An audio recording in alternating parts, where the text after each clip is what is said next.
제2차 대전이 발발할 때 영국 국민들은 불안한 마음이 있었죠. 불확실한 미래에 대한 두려움이 있었습니다.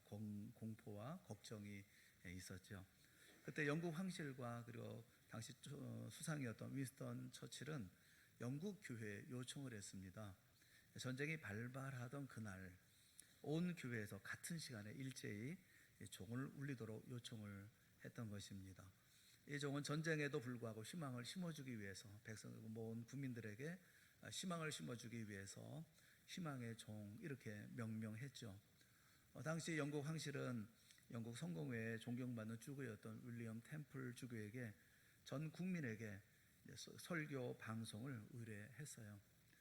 템플 주교는 그 설교를 이렇게 시작했습니다. 대영제국의 국민 여러분, 잠시 후 이 땅의 모든 교회가 종을 울릴 것입니다. 종소리를 들으시거든 우리 모두 교회로 나갑시다. 그리고 하나님을 예배합시다. 역사의 주인 되신 전능하신 하나님을 바라봅시다. 지금이야말로 하나님의 인도를 받을 때입니다.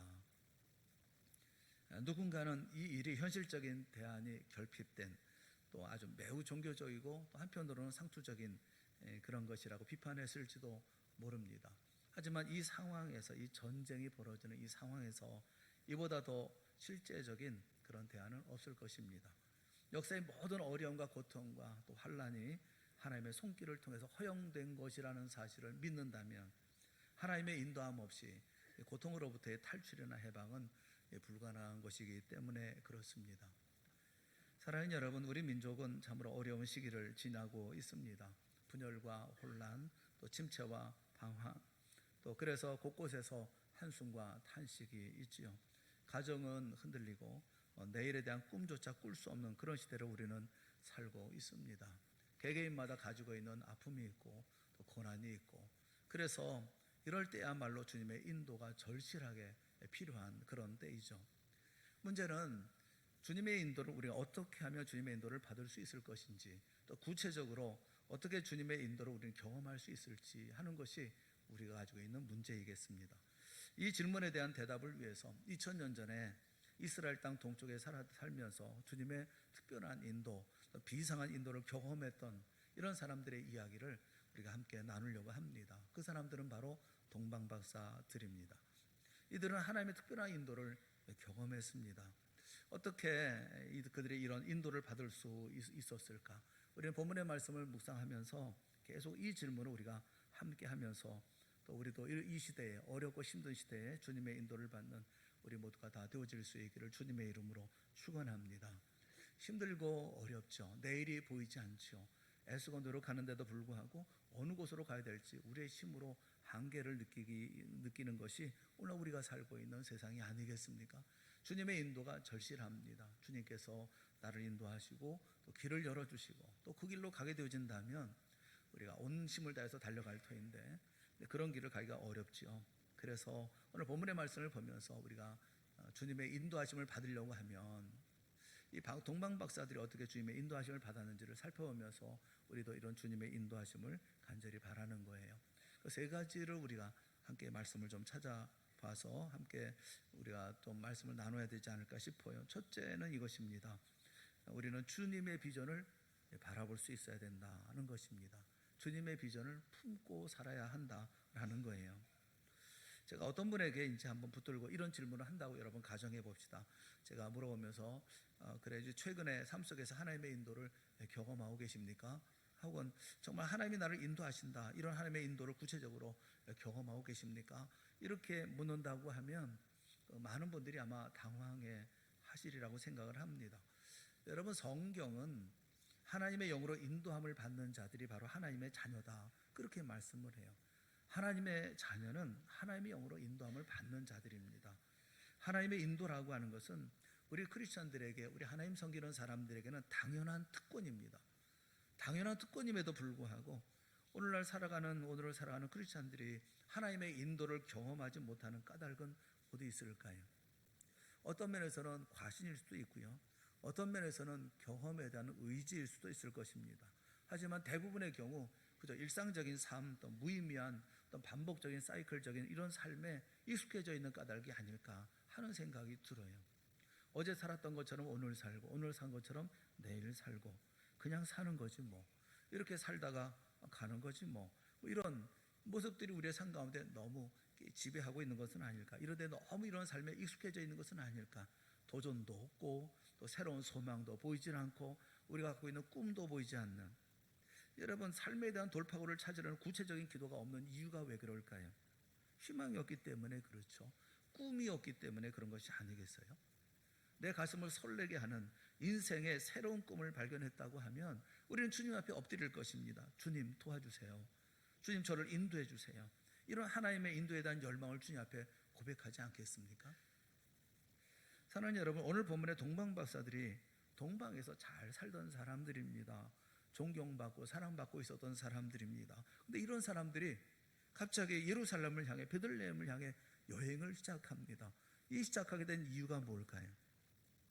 무엇 때문에 이들은 갑자기 자기 자리를 박차고 일어나서 그래서 그 먼 거리를 이렇게 달려왔을까요? 자기 전 재산을 팔았다시피 해서 예물을 준비하고 그것을 가지고 그렇게 먼 거리를 여행온 이유는 뭘까요? 그것은 별을 보았기 때문에 그렇습니다. 어느 날 하늘에 별이 뜬 것을 보았습니다. 하나님의 별을 보았습니다. 하늘의 비전을 보았습니다. 이 별을 보자마자 그들은 달라졌습니다. 이 별이 그들의 인생의 새로운 목표가 되어졌고 새로운 삶을 향해서 출발하는 기점이 되어졌던 것입니다. 여러분, 저는 오늘 우리에게 정말 중요한 것이 있다고 하면 어떤 것에 대한 완료라든가 어떤 것에 대한 계획이라든가 이 모습을 이룰 수 있는 힘보다는 우리에게 먼저 필요한 것이 있다고 하면 별을 보는 것이라고 생각을 합니다. 비전을 보는 것, 꿈을 갖는 것이라고 생각합니다. 단순하게 경제 회복의 논리보다 더 중요한 것, 그것은 꿈을 품는 겁니다. 별을 품는 겁니다. 사랑하는 여러분, 하나님은 하나님의 백성들, 주의 백성들을 위해서 하늘의 별을 걸어 놓으시는 하나님이라는 사실을 여러분 믿으십니까? 성경에 보면 주님은 끊임없는 약속을 되풀이하고 있는 것을 볼 수가 있어요. 사도행전 2장 17절 말씀에 보면 말세에 내가 내 영을 모든 육체에 부어주리니 너희의 자녀들은 예언할 것이요 너희의 젊은이들은 환상을 보고 너희의 늙은이들은 꿈을 꾸리라 말씀합니다. 우리에게 꿈을 주시는 하나님이시고 비전을 주시는 하나님이시고 환상을 보게 하시는 하나님이십니다. 자녀들에게, 하나님의 자녀들에게 하나님의 찬란한 꿈과 비전을 보고 인생의 길을 기쁘게 그리고 온심을 다해 달려갈 수 있도록 그 길을 열어주시는 분이 우리 하나님이라는 사실을 우리가 알아야 합니다. 눈을 들어서 이것을 바라봐야 되지 않겠습니까? 우리에게 꿈이 어디 있습니까? 우리에게 비전이 무엇입니까? 우리의 환상은 무엇입니까? 어느 분이 그런 얘기를 해요. 어린 시절에 제일 재밌었던 놀이가 뭐냐면 보물찾기랍니다. 보물찾기가 그렇게 재밌었다는 거예요. 그 유치원에서 선생님이 보물찾기 하자 하고서 보물찾기 하자 그러면서 보물찾기 시간을 이제 준다는 겁니다. 그럼 아이들이 왁 하고 이제 나간다는 거예요. 물론 그 숨겨놓은 보물은 없어요. 선생님이 뭐 보물을 숨겨놓고 보물을 찾으라는 게 아니라 그냥 보물찾기. 그럼 아이들이 막 가서 열심히 찾는다는 겁니다. 어떤 아이는 미끄럼틀에 가가지고 미끄럼틀 밑을 뒤지기도 하고, 어떤 아이들은 시소에 가서 찾아보기도 하고, 어떤 애는 나무에 가서 또 나무 껍질을 들여다보기도 하고, 나무 뿌린 데를 살펴보기도 하고, 어떤 아이는 모래를 파기도 하고, 열심히 제재거리고 웃고 떠들면서 보물찾기를 한다는 거예요. 그리고 선생님이 이제 그만 이제 간식 먹을 시간이 됐으니까 다 와라. 그러면 이제 다들 이제 돌아온다는 거예요. 그러면 너희들이 찾은 보물을 보자. 그러면 다 손을 내밀고 보물을 보여준답니다. 어떤 아이는 잃어버렸던 구슬을 찾아가지고 구슬을 보물이다 이렇게 내놓기도 하고, 어떤 아이는 도토리를 보물이라고 내놓기도 하고, 어떤 아이는 또 풍뎅이를 잡아가지고 풍뎅이를 보물이라고 하고, 어떤 아이는 또 전혀 아무것도 찾지 못하면 자기 머리핀을 뽑아서 이제 머리핀이 보물이다 얘기하고, 그 얘기하는 분은 자기는 그 달팽이의 빈 껍질을 이렇게 보여주면서 그러면서 이게 보물이다 이렇게 보여준다는 거예요. 그러면 선생님이 정말 예쁜 보물들을 잘 찾아왔구나, 우리 내일 또 보물찾기 하자. 그럼 너무 이렇게 좋았다는 거예요. 보물이 없어요. 그런데 그들은 보물을 찾습니다. 그리고 그것을 보물로 여기는 거예요. 날마다 보물을 손에 쥐고 삶을 살았던 거예요. 우리 어린 시절은 그랬습니다. 우리에게는 별이 있었습니다. 우리에게는 꿈이 있었고, 우리에게는 환상이 있었습니다. 우리에게는 보물이 있었어요. 심어놓은 보물이 없고 숨겨놓은 보물이 없었다 하더라도 우리는 보물을 보며 살았어요. 사랑하는 여러분, 오늘 여러분의 보물은 뭡니까? 여러분의 손으로 찾아낸 보물은 어떤 것입니까? 여러분이 품고 있는 별은 어떤 별입니까? 여러분이 바라고 있는 환상은 어떤 환상을 가지고 삶을 사십니까? 주님의 인도하심을 바라기 전에 우리가 먼저 우리 가슴속에 품어야 될 것, 우리가 먼저 바라봐야 할 것은 주님께서 우리에게 달아놓은, 하늘에 달아놓은 별이 아니겠습니까? 정말 힘들고 어렵게 하루를 보내고 있었던 아브라함을 하나님은 찾아오셨습니다. 아브라함을 찾아와서 하나님은 아브라함을 손을 잡고 밖으로 끌어냅니다. 장막 밖으로 끌어내시면서 그에게 이렇게 말씀하십니다. 하늘을 우러러 무별을 셀 수 있나 보라. 하늘을 우러러 별들을 봐라. 내가 네 자손을 저렇게 많은 별들처럼 내가 자손을 주리라 말씀하십니다. 좀 전에 아브라함은 전쟁을 겪고 왔었죠.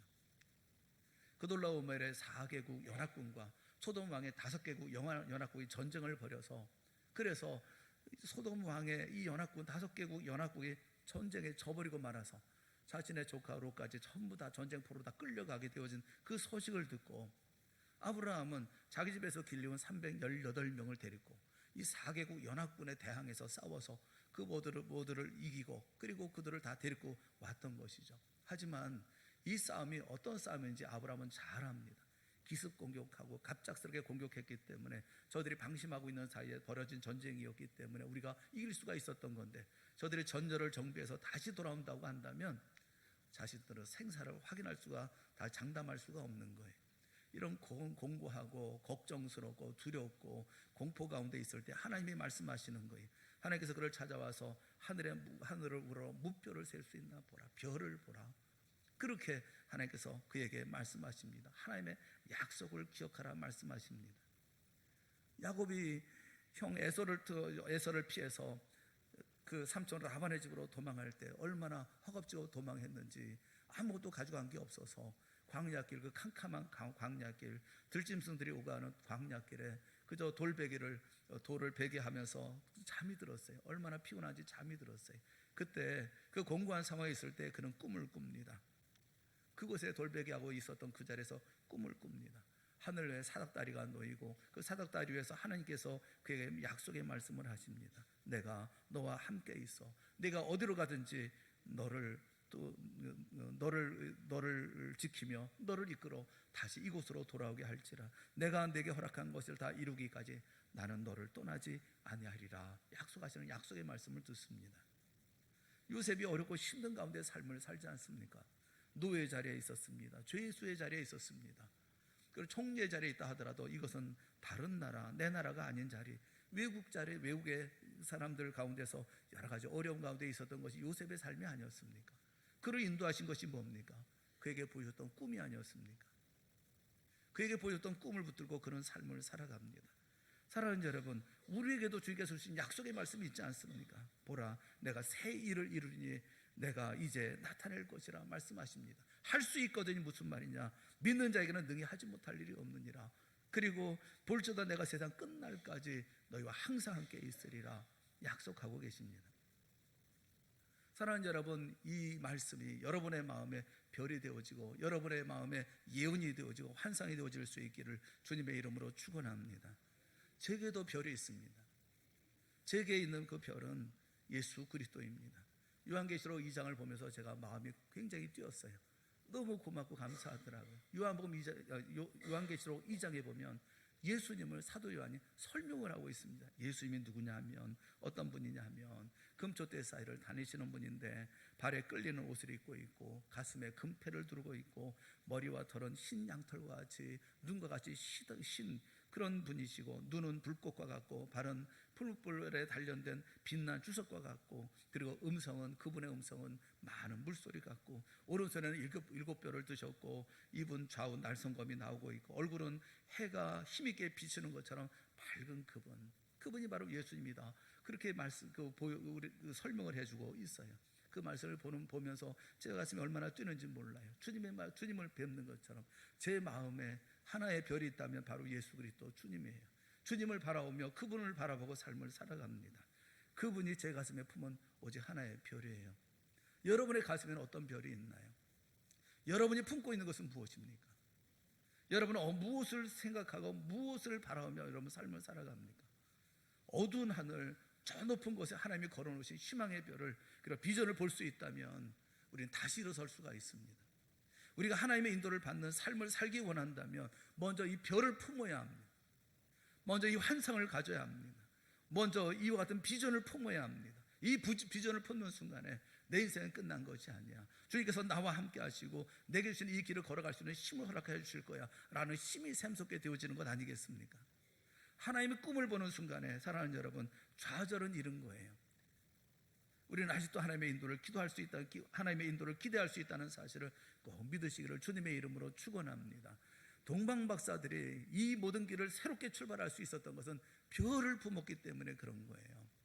이 시간 여러분의 가슴에 품은 별이 뭔지를 다시 한번 확인해 보세요. 내가 바라는 것은 무엇인지, 내가 원하는 것은 뭔지, 하나님께서 내게 가르쳐 주시고 말씀해 주신 것은 무엇인지 다시 한번 확인하는 이 시간이 되어질 수 있기를 바랍니다. 주님의 인도를 바란다면 내가 품은 별이 무언가를 다시 한번 확인하라는 거예요. 또 한 가지, 하나님의 인도를 경험할 수 있는 또 한 가지가 있습니다. 두 번째 중요한 것은 주님의 말씀을 의지하는 법을 배우라는 것입니다. 주님의 말씀을 의지하는 거예요. 여러분, 동방의 박사들이 어떻게 주님께서 하늘에 보여주셨던 그 별이 메시아의 별인 줄 알게 되었을까요? 먼저 우리는 박사들의 정체를 좀 살펴볼 필요가 있습니다. 동방 박사, 무슨 박사일까요? 무슨 공학 박사, 무슨 문학 박사, 그런 박사일까요? 이 박사라는 말이 영어 성경에 보면은 메이자이 이렇게 되어 있습니다. 메이자이, M-A-G-I 이렇게 되어 있어요. 근데 이 말하고 가까운 영어 단어가 있습니다. 그 단어가 뭐냐면 매직이라는 단어예요. 마술, 매직이라는. 그래서 매지션, 마술사. 이거 박사들이 뭐냐면 마술사예요. 오늘날 우리가 보고 있는 어떤 마술을 하면서 사람을 이렇게 눈속임을 하는 그런 마술사로 생각하면 안 됩니다. 박사라는 단어가 떠올리는 그 뉘앙스와 같은 그런 위치가 바로 당시에 이 박사들, 이 마술사, 이런 이들의 입장이라는 것을, 그 위치라는 것을 우리가 생각해 볼 필요가 있어요.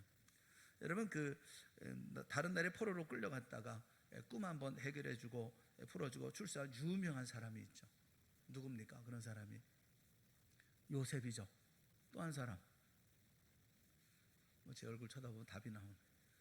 다니엘이죠. 다니엘. 꿈 풀어주고서 그 다음에 유명한 사람들이 되고 높은 사람이 됐잖아요. 다니엘서 2장 48절 말씀 우리 같이 한번 보겠습니다. 시작. 왕이 이에 다니엘을 높여 귀한 선물을 많이 주며 그를 세워 바벨론 온 지방을 다스리게 하며 또 바벨론 모든 지혜자의 어른을 삼았으며, 여기 말씀하고는 모든 지혜자의 어른을 삼았으며, 지혜자라는 말이 박사라는 말이에요. 다니엘이 왕의 꿈을 풀었습니다. 그러면 상 받고 끝나면 되지 않겠습니까? 그런데 다니엘에게 어떤 지위가 주어졌느냐 하면 총리가 되었습니다. 바벨론의 온 지방을 다 다스리는 높은 지위가 되어졌어요. 그런데 그것뿐만 아니라 바벨론 모든 지혜자의 어른이 되었다, 그렇게 말씀을 해요. 바벨론 모든 박사들의 어른, 그러니까 우두머리가 되었다라는 것이죠. 당시에 이 사람들, 그 시대의 사회적인 엘리트들이었고 또 사회적인 존경도 받고 지위가 주어졌던 그런 사람들인데, 이런 사람들, 이런 박사들의 우두머리가 되었다, 최고의 사람이 되어졌다라는 거죠.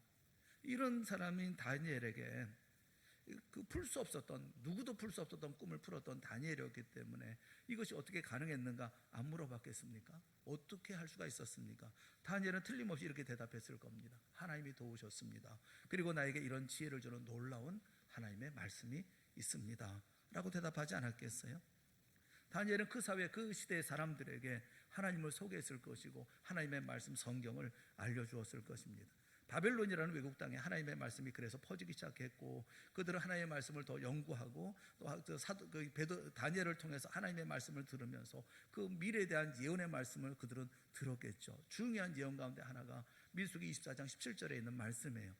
민수기 24장 17절에 보면 한 별이 야곱에게서 나오며 한 규가 이스라엘에게서 일어나서, 이거 설명해 주었을 거예요. 한 별이 야곱에서 나온다. 이스라엘을 구출하고 온 세상의 소망이 되기 위한 구세주 메시아가 이스라엘 민족 가운데에서 그의 탄생을 알리는 변이 어느 날 출현할 것이다 라는 것을 그들은 알고 전해 듣고 배우고 그리고 기억하고 있었을 거예요.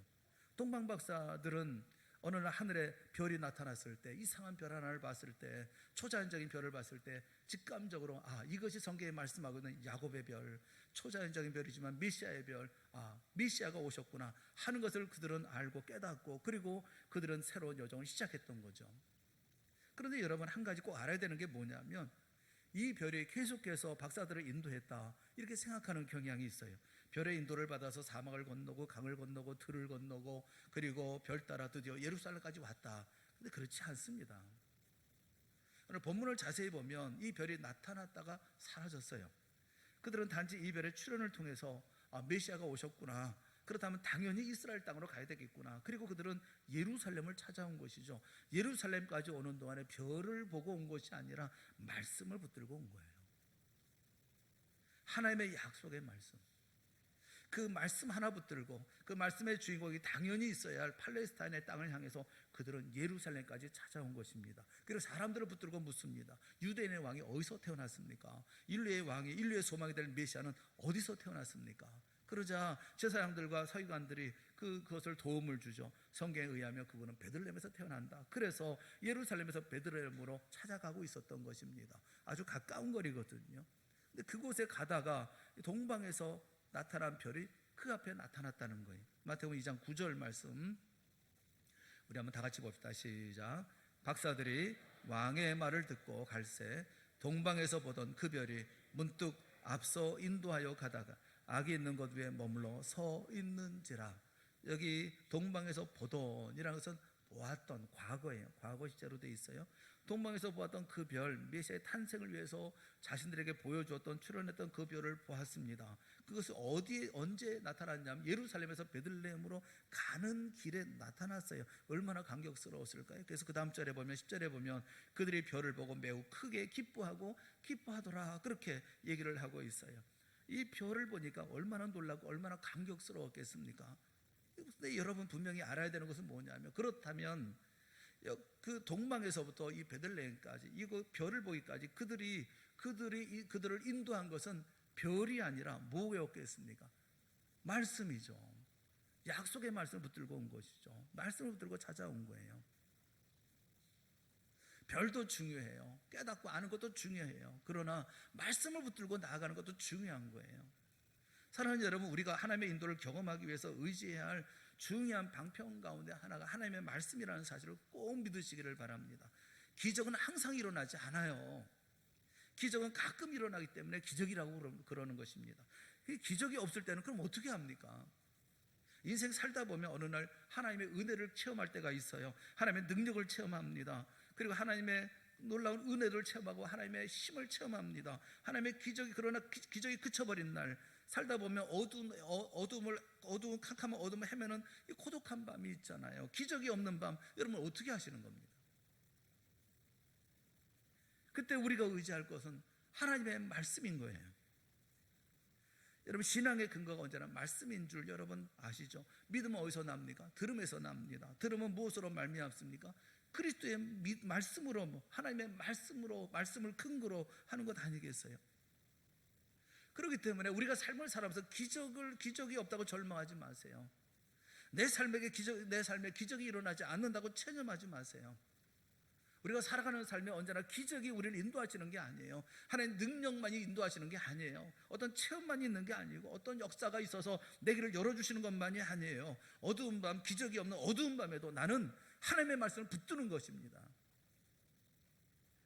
성경이 메시아가 이스라엘에서 탄생하리라 말씀하셔서 그분은 이스라엘 땅 어딘가에 나셨을 거야. 이 말씀 하나, 이 말씀 붙들고 사막을 건너고 강을 건너고 들을 건너서 동방박사들은 바로 이 예루살렘까지 찾아온 거예요. 여러분들은 인생의 길을 걸어가면서 무엇을 의지하며 인생의 삶을 살아가십니까?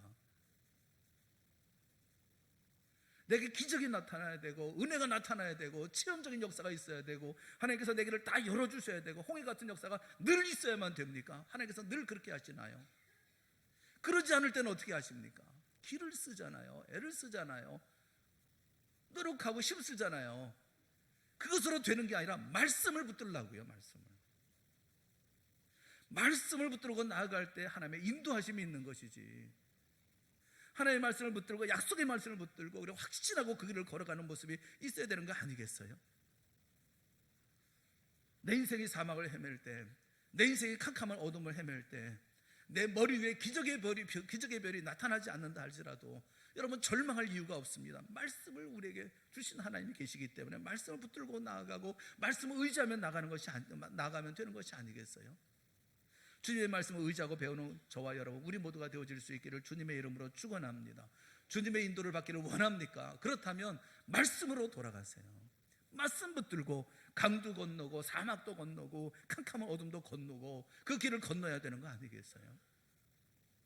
동방 박사들은 말씀을 붙들고 옵니다. 마지막 세 번째로, 우리가 하나님의 인도를 경험하기 위해서는 주님을 예배하는 사람이 먼저 되어줘야 합니다. 하나님의 인도를 받는다, 이런 말을 들으면 여러분 뭐가 제일 먼저 생각이 납니까? 무엇이 제일 처음에 이런 관심이 되어집니까? 이 사업을 하던 분이 사업에 어려움을 당해요. 그럼 우리가 기도하죠. 하나님, 제 사업을 인도해 주시옵소서. 그 다음에 어떤 기도를 합니까? 어떤 길이 내게 열릴까? 누구를 나한테 보내주실까? 이분에 관심을 갖게 되는 거 당연한 거 아니겠어요? 어떤 자매가 결혼을 위해서 기도합니다. 주님, 저를 인도해 주셔서 좋은 신랑감 허락해 주시고, 그래서 이제 결혼 잘하게 해주세요. 좋은 가정 꾸미게 해주세요. 그 다음에 자연스럽게 뭘 생각할까요? 그 다음에 이 남자일까 저 남자일까, 내님은 김씨일까 이씨일까 박씨일까, 뭐 이런 생각하는 거 당연한 건 아니겠어요? 여러분, 그런데 우리가 하나님의 인도를 경험하고자 할 때 주목해야 할 중요한 게 있어요. 오늘 본문 말씀을 주의했던 분이 계십니다. 청교도 설교자였던 토마스 왓슨이라는 분이 이런 주목할 만한 말씀을 하셨어요. 여러분 참 이렇게 잘 들으셔야 돼요. 이분이 뭐라고 이 부분에 대해서 이게 주의를 했느냐 하면 이렇게 했습니다. 하나님이 성도들을 인도할 때 하나님이 우리를 첫 번째로 인도하는 것은 하나님 자신에게로 인도하신다, 그렇게 얘기를 했어요. 여러분 잘 들으세요. 하나님이 우리를 인도하실 때 하나님이 제일 먼저 인도하는 것이 뭐라고요? 어디로 인도한다고요?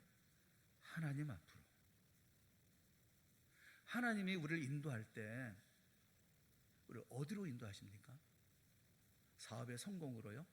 결혼에 좋은 남자를 소개해 주는 것으로? 아니요, 하나님 앞으로 먼저 인도하신다. 여러분, 내가 인도함을 받아서 어떤 일을 하느냐, 내가 인도를 받아서 어떤 축복을 누리느냐, 하나님의 인도 가운데는 하나님의 축복이 항상 있어요. 그럼에도 불구하고 내가 하나님의 인도함을 받으면서 경험하게 되어지는 놀라운 축복, 그러니까 우선적으로 우리가 가지게 되어지는 것은 무엇이냐면 하나님을 경험할 수 있다는 거예요. 주님이 나를 인도하신다면 나는 그 주님을 만난다는 거예요. 역사를 창조하시는 하나님, 인류의 소망이신 그분, 나의 구원이신 그분을 내가 주님을 경험한다는 거예요. 그게 하나님의 인도하심의 첫 길이라는 겁니다. 여러분, 동방의 박사들이 처음부터 분명한 목표를 가지고 출발하죠. 그들은 메시아를 만났을 때에 그 메시아를 보면서 어떻게 생겼나, 이 메시아를 보면서 내가 출세할 것인지, 그리고 이 역사가 어떻게 되어지는지 그걸 기록해가지고 논문을 써가지고 박사가 되고 이런 것을 위해서 그들은 오지 않았어요. 그 예루살렘까지 찾아왔던 목표가 뭡니까? 뭐라고 고백합니까? 2절에 말씀하고 있죠. 2절 말씀 우리 다 같이 함께 보겠습니다. 2절 말씀 같이 시작. 유대인의 왕으로 나시니가 우리가 동방에서 그의 별을 보고 그에게 뭐하러 왔다고요? 경배하러 왔노라. 메시아가 나셨다. 이 순간 동방 박사들을 지배했던 가장 중요한 생각, 커다란 관심이 뭐냐면 역사의 소망이시고 인류의 소망이시고 우리의 소망이신 메시아, 그분을 경배해야 되겠다는 생각이었다는 거예요. 이 경배의 소망, 경배의 열망을 가지고 찾아왔다는 거예요. 그리고 하나님은 이런 열망을 가진 박사들을 인도하셨다는 것입니다. 별로 인도하시고, 그리고 험난한 길을 주님께서 하나님이 인도하시고, 또 베들레헴으로 인도해 주시고, 그 앞에까지 별로 인도해 주셨다는 거예요. 하나님의 초자한 섭리를 통해 이 땅에 오신 하나님이신 예수 그리스도, 그분 앞으로 이들을 인도하셨다는 거예요. 왜? 경배하기 위해서 봤기 때문에 이 메시아를 만나는 감격적인 장면을 오늘 본문은 어떻게 묘사하고 있느냐 하면 11절에 이렇게 얘기를 하고 있죠. 11절 말씀 우리 한번 다 같이 읽어보겠습니다. 시작. 집에 들어가 그 어머니 마리아가 함께 있는 것을 보고 엎드려 아기께 경배하고 보배합을 열어 황금과 유향과 몰약을 예물로 드리니라. 집에 들어가서 동방의 박사들이 제일 먼저 한 게 뭐예요? 경배했어요. 누구한테 경배했습니까? 아기께 경배했습니다. 여러분, 박사들을 인도하기 위해서 하나님이 뭘 썼습니까? 별을 썼습니다. 그런 별은 얼마나 신성한 별일까요? 하나님의 별 아닙니까? 그런데 이 박사들은 별을 경배하지 않았습니다. 하나님은 예수님을 이 땅에 보내시기 위해서 마리아라는 아름다운 여성을 쓰셨어요. 그런데 박사들은 이 마리아를 경배하지 않았어요. 11절을 보시면 집에 들어가서 아기 예수가 있는 집에 들어가서 박사들은 누구를 경배했느냐 하면 아기께 경배했습니다. 그 옆에 누가 있었습니까? 마리아가 있었습니다. 모친 마리아가 있었고 그의 아버지, 육신의 아버지 그 요셉이 있었어요. 그런데 경배 대상은 오직 한 분뿐이었습니다. 아기께 경배했습니다. 왜 그렇습니까? 육신을 입고 오신 하나님, 인간을 입고 오신 하나님, 바로 그 하나님만이 경배를 받기에 합당하신 분이시기 때문에 그렇습니다. 그분 앞에 엎드립니다. 엎드려서 경배합니다. 경배의 초점은 드리는 것이죠. 뭘 드렸습니까? 황금과 유향과 몰약을 드렸습니다. 뭘 상징하는 것입니까? 뭘 상징하는 거 따로 없습니다. 황금은 황금을 상징하고 유향은 유향을 상징하고 몰약은 몰약을 상징하는 거예요. 억지로 해석할 이유는 없다는 생각이 들어요. 최선의 것을 바쳤다는 거예요. 최선의 것으로, 최선의 것, 준비한 최선의 것으로 최고의 왕에게 최고의 경배를 드리는 그것이 바로 오늘 본문에 있는 말씀이에요. 여러분, 우리의 최대의 관심이 뭡니까? 우리는 어떤 분은 건강이고 어떤 분은 경제 회복이고 어떤 분은 성공이고 어떤 분은 평안한 내일일 수 있어요. 그래서 우리는 기도합니다. 주님, 나를 인도하여 주시옵소서. 그러면 주님 우리를 어디로 인도하십니까? 하나님 앞으로 인도합니다. 그 앞에 엎드려 경배하고 그리고 난 후에 우리는 회복을 경험하는 거예요. 건강이 회복되어지는 것을 경험합니다. 경제가 회복되어지는 것을 경험합니다. 성공의 놀라운 역사가 이루어지는 것을 경험하는 겁니다. 내일의 소망이 다시 한번 회복되어지는 놀라운 역사를 경험하는 거예요. 경배가 우선이에요.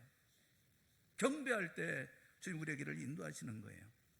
여러분, 여러분의 삶에 주님의 인도를 바라십니까? 주님이 내 길을 인도하시기를 바라십니까? 그러면 여러분의 가슴에 별을 품으십시오. 그럼 말씀을 의지하고 삶을 사십시오. 흔들리지 말고 말씀을 붙들고 살아가십시오. 그리고 주 앞에 예배하십시오. 동방 박사들은 주님의 인도하심을 받죠. 12절 말씀을 보면 이렇게 말씀해요. 그들은 꿈에 헤롯에게로 돌아가지 말라 지시하심을 받아 다른 길로 고국에 돌아가니라. 얼마나 감격스러운 길이었을까. 헤롯에게 돌아가지 말라, 다른 곳으로 가라. 그들에게 인도하심의 놀라운 역사를 보여주시잖아요. 예루살렘으로 가면 헤롯은 이 박사들과 아기들을 모두 죽이는 일을 시작할 것 아니겠어요? 그런데 이렇게 별을 따라오고 말씀을 붙들고 오고 주 앞에 경배했던 이 동방 박사들을 주님께서는, 하나님은 끝까지 그들의 길을 인도하십니다. 돌아가는 길도 끝까지 주님께서 동행하시고 인도해 주셨을 줄로 믿어요. 살아계신 하나님을 예배하는 자, 저 역사의 어둠 속에서 내 삶의 주인 되신 하나님 앞에 겸허히 엎드려 경배하는 사람들에게 인생의 새로운 길, 인생의 미래의 길을 주님은 인도하십니다. 주님을 신뢰하시기를 바랍니다. 주님을 의지할 수 있기를 바랍니다. 별을 가슴에 품듯이 주님을 품고, 그리고 주의 약속의 말씀을 품고, 주의 약속의 말씀, 그 말씀을 쫓아서 그 말씀을 붙들고 흔들리지 않고, 그리고 주 앞에 엎드려 경배하며 예배하며 나아갈 때 주님 우리의 길을 이렇게 인도해 주실 줄로 믿습니다. 주님의 인도하심을 받아 날마다 이런 주님의 인도하심 속에서 날마다 감사하고 찬송하며 이런 인생의 길을 걸어가는 우리 모두가 되어질 수 있기를 바랍니다. 사랑하는 여러분, 이 시대에 우리는 주님의 인도가 필요합니다. 주님이 인도하시지 않으면 우리의 삶을 어떻게 살아갈지 알지 못하는 어려운 가운데 우리가 다 처해져 있어요. 그럴 때 우리는 어떻게 주님의 인도하심을 구해야 되겠습니까? 주님께로 돌아오십시오. 주님께서 우리에게 주신 그 꿈을 품으십시오. 흔들리지 않는 꿈을 가지고 주의 말씀을 의지하고 그 길을 끝까지 달려가십시오. 변하지 말고 흔들리지 말고, 그리고 주 앞에 예배하며 경배하며 주 앞에 나가십시오. 주님께서는 우리의 길을 열어주실 줄을 믿습니다. 그 모든 믿음의 역사를 만들어가는 우리 사랑 모든 성도들이 다 되어질 수 있기를 주님의 이름으로 축원합니다. 기도하겠습니다. 사랑의 하나님 아버지, 우리 모든 사랑하는 성도들에게 은혜를 베풀어 주시옵소서. 이 시간 겸손하게 머리를 숙입니다. 동방 박사들이 보았던 것처럼 그들이 가슴에 품었던 별을 우리 또한 품게 하여 주시옵소서. 꿈을 갖게 하여 주시옵소서. 소망도 갖게 하여 주시옵소서. 주의 말씀 붙들고 흔들리지 않고 이 모든 길을 걸어가며 늘 경배하며 주 앞에 서는 우리 모두가 되게 하여 주시옵소서. 마침내 주님께서 이 모든 일들 가운데 회복을 우리 가운데 허락하여 주실 줄을 믿습니다. 주님의 자녀로서의 마땅한 삶을 살게 하시고 온전히 걸어가야 할 길을 걸어가는 우리 사랑하는 모든 성도들이 다 되어질 수 있도록 이 시간 은혜 베풀어 주시옵소서. 예수님의 이름으로 간절히 기도드리옵나이다. 아멘. 우리 다 같이 자리에서 일어나셔서 우리 116장